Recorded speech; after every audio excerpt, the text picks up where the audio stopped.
That's Mummy. The fluorescent lights hummed softly overhead as Marcus shifted his son's weight in his arms. 3-year-old Danny had been running a fever for 2 days now, and nothing Marcus tried seemed to help. The pediatrician's office was closed for the weekend, leaving the hospital emergency room as their only option. Marcus felt the familiar weight of responsibility pressing down on his shoulders. Since his wife Sarah had left them 18 months ago, every decision, every sleepless night, every worry had been his alone to carry. He worked double shifts at the construction site just to keep their small apartment. And nights like this reminded him how thin the line was between managing and falling apart. Danny's small hand clutched his Superman pajama top as they walked through the automatic doors. The hospital lobby was quieter than Marcus had expected for a Saturday evening. The reception desk sat empty, with a sign directing emergency patients down a long, sterile hallway lined with motivational posters and corporate headshots. "Daddy, I don't feel good," Danny whispered, his voice hoarse from the fever.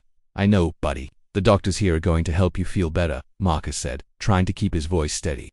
He'd learned that Danny could sense his worry, and the last thing his son needed was to feel scared on top of being sick. As they made their way down the corridor, Marcus noticed the photographs on the wall. Board members, department heads, donors, all the important people who kept this place running. He'd never paid much attention to hospital politics before, but desperation had a way of making you notice details. The emergency room was busier than the lobby had suggested. Families sat in uncomfortable chairs, some reading magazines, others staring at their phones.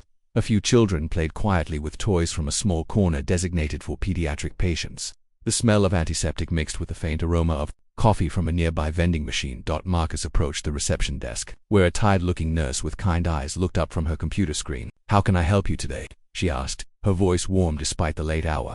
"My son has had a fever for 2 days. It's gotten worse, and I'm worried," Marcus explained, shifting Danny to his other arm. The nurse nodded understandingly. "Let's get some information and get you both checked in. It might be a bit of a wait, but we'll take good care of him." After completing the paperwork, Marcus found 2 seats near the children's corner. Danny seemed slightly more alert, curiosity temporarily overriding his discomfort as he watched other kids playing with blocks and picture books. "Can I color, Daddy?" Danny asked, pointing to a table with crayons and coloring sheets.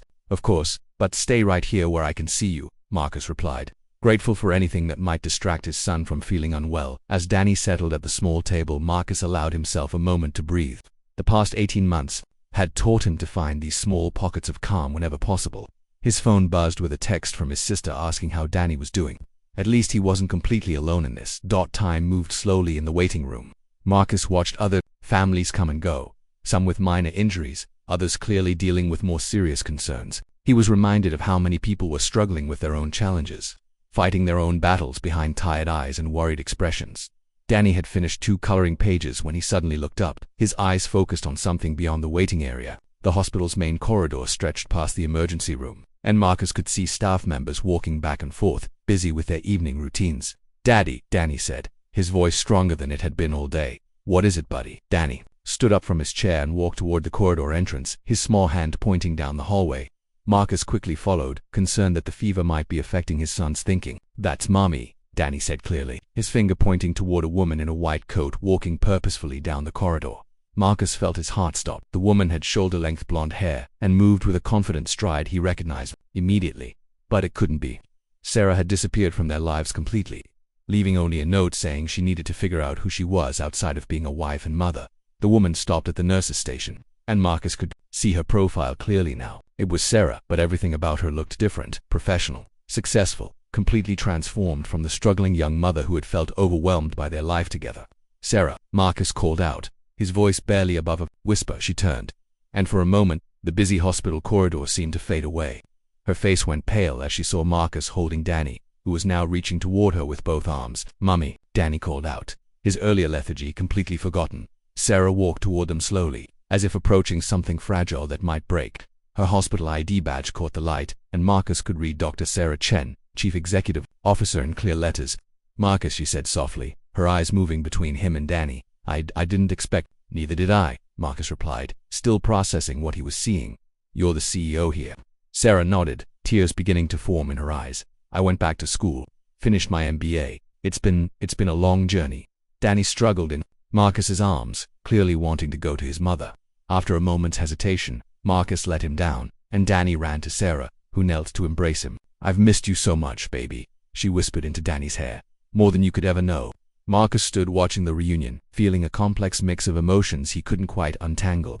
Anger, relief, confusion, and something that might have been hope all competed for space in his chest. "He's sick," Marcus said simply. "That's why we're here." Sarah's professional instincts immediately took over. "What are his symptoms? How long has he been running a fever?" As Marcus explained Danny's condition, he watched Sarah transform into the confident medical executive she had become.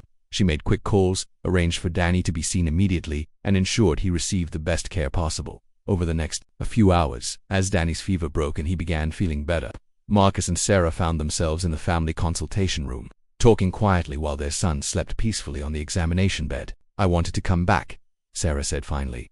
"So many times, but I felt like I had failed as a mother, as a wife. I needed to become someone I could respect before I could face you both again."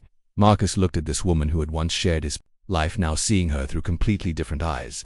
"You could have called, you could have let us know you were okay." "I was afraid," Sarah admitted. "Afraid you'd hate me. Afraid Danny would have forgotten me.